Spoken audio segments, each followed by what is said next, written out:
Hey folks, Blair from Nose Creek Physiotherapy, where we get you moving faster and feeling better. Well, today's video blog, we're going to talk about the different types of lower back pain. And today's expert is Will. And Will's going to talk about, first of all, the 3 types of back pain that we treat on a daily basis here at Nose Creek. So Will, what are the top 3 Yeah, sort of so treat? top 3 ones. First one we call like mechanical low back pain. Another one we'd call is inflammatory back pain. And the third one, it's we call it more like a sinister back pain. Okay. And so how do we, could you maybe describe the differences between these? Right, so mechanical low back pain is the most common one. Oftentimes it's caused by people like say bending down, try to pick something up, causes a bit of like a strain or a sprain in your back, causes some of the joints to get a little jammed up. And it's very common, like I said. Oftentimes people present with just limitations and restrictions, like like maybe moving your back backwards and bending to one side bothers you, whereas bending to one other side, bending forward maybe feels okay. The inflammatory back pain, that one is you have these little discs in your back which help with like shock absorption and nutrition in your back, and sometimes due to like a fall or also sometimes from lifting things, they cause a bit of inflammation in there, and that causes the disc to just get a little puffy, spread out of its normal position. That can cause pain, and it can also sometimes cause compression onto some of the nerves that are coming out of your back, and we call that like sciatica. Some people might have heard that before. It goes just like kind of symptoms down the leg instead of just in the back. That's usually sciatica all the way down to the foot. And then that sinister back pain is the back pain that's something that indicates something may be going on, a little extra, something that might not be so just physical, that we always screen for there.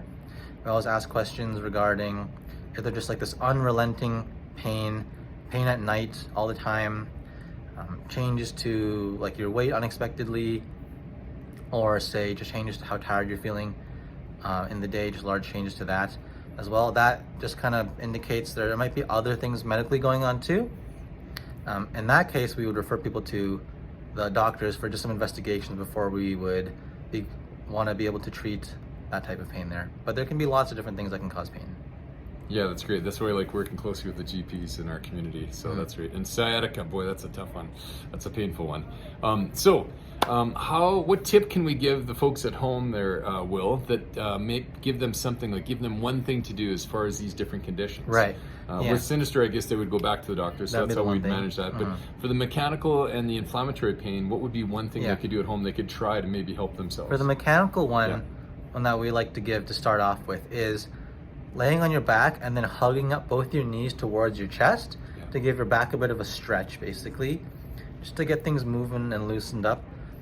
And that just helps, again, like to just feel a little better with that mechanical back pain. I like to do that, say, just 10 times in a row, a couple times in your day, try it out. Whereas with the inflammatory one, we would do the opposite, actually. You'd lay on your stomach and you would either use your arms to prop yourself up or your elbows, push yourself up. But you want to basically just be arching through your back, not really lifting your hips up off the bed too. Again, just say 10 times in a row, slowly back and forth. And that helps to kind of bring down the inflammation, kind of like basically putting that disc back in place, kind of. You can think of it like that. Yeah. So there's two quick tips there you can try out with your back. And then one more quick question. For lower back pain, what's better, heat or ice? Usually if it's like within the first week or so, if it's really sharp kind of pain, ice is probably better. If it's more of that achy, dull kind of pain, it's been a couple weeks, heat's usually a little better for that. Awesome. Well, that's great. So there you go, folks. You can start to manage your own back pain at home. And if it doesn't get better, then give us a call here at the office at 403-295-8590, and we'd be happy to help you out with your lower back pain. Until next time, Blair and Will from Nose Creek, we'll see you soon. Take care. Bye-bye. Bye.